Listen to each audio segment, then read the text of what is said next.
রহমানির রহিম। আসসালামু আলাইকুম। সম্মানিত সাংবাদিকগণ এবং উপস্থিত গ্রামবাসী, আজ আমি আপনাদের সম্মুখে উপস্থিত হয়েছি একটি মিথ্যা তথ্যের প্রতিবাদ জানাতে এবং সঠিক তথ্য তুলে ধরতে।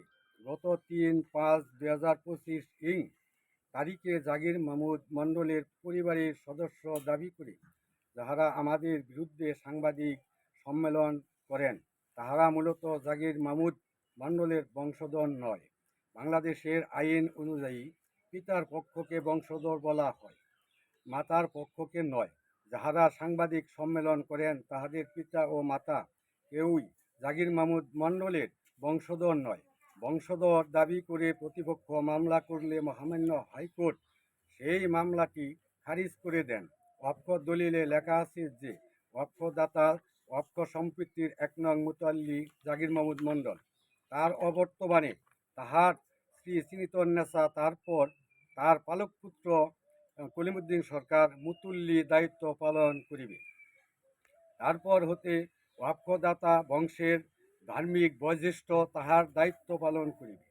উক্ত দলিলের ৪র্থ পৃষ্ঠায় উল্লেখ আছে। সম্মানিত সাংবাদিক ভাইয়েরা, যেহেতু কলিমুদ্দিন সরকার পালক পুত্র, সেহেতু তার ওয়ারিশগণ বংশধর হতে পারে না। কলিমুদ্দিন সরকারের মৃত্যুর পর তাহার স্ত্রী শাহাতুন্নেসা অবৈধভাবে দায়িত্ব পালন করেন।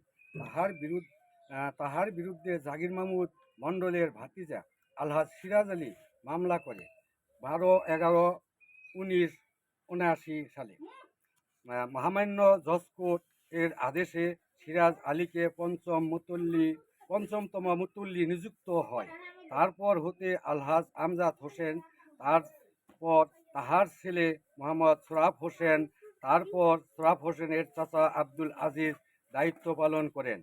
2016 সালে কলিমুদ্দিন সরকারের মেয়ে জাহানারা বেগম মুতুল্লি দাবি করে হাইকোর্টে একটি মামলা দায়ের করেন, মামলা নং 5820।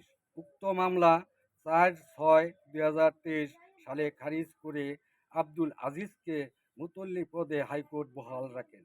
আব্দুল আজিজের মৃত্যুর পর বংশের সকলের সম্মতিক্রমে আমি মোহাম্মদ মুসলিমউদ্দিন মুতল্লির দায়িত্ব প্রদানের জন্য ওয়াক্ফ অফিসে আবেদন করেছি। আমি মোহাম্মদ মুসলিমউদ্দিন দায়িত্ব গ্রহণের পর মসজিদ নির্মাণের উদ্যোগ গ্রহণ করি। তখন তাহারা আমার ভাই লতিফ মণ্ডলের উপর অতর্কিতভাবে দুলাল ও তার 2 ছেলে গং হামলা করেন। হামলার শিকার হয়ে সে চিকিৎসাধীন আছে। আমি এবং জাগির মাহমুদ মণ্ডলের বংশধর এবং গ্রামবাসী সকলের পক্ষ হতে নির্বাচিত জায়গায় মসজিদটি পুনর্নির্মাণের জন্য আপনাদের মাধ্যমে সংশ্লিষ্ট কর্তৃপক্ষের নিকট জোর দাবি জানাচ্ছি।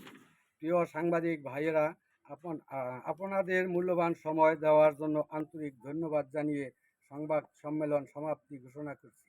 আসসালামু আলাইকুম।